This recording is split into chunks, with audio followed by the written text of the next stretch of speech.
Morning. আজকে আমি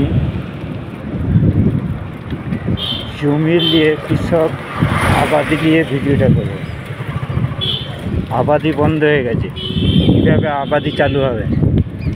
সারা পশ্চিমবাংলায় জমিগুলো তো জঙ্গল হয়ে গেছে।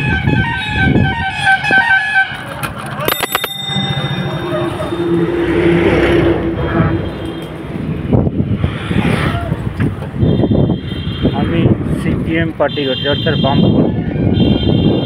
যদি কোনো দিন 2026-এ বামফ্রন্ট ফিরে আসে, আমার একটাই দাবি থাকবে, সরকারের কাছে একটাই দাবি থাকবে আমার, যে বাংলার যত জমিগুলো আবাদ হোক, দরকার হয় 100 দিনের লেবার দিয়ে কাজ করানো হোক, জমিগুলো সাফ করা হোক। ফসল যদি ফলে, খাদ্য দ্রব্যমূল্য বৃদ্ধি নিয়ন্ত্রণে থাকবে। আর যদি খাদ্য না যদি উৎপাদন হয়, তাহলে সমস্ত জিনিসের দাম বাইরে দিয়ে আসবে এবং দাম চড়া থাকবে। গরিব মানুষের পক্ষে খুব কষ্টকর।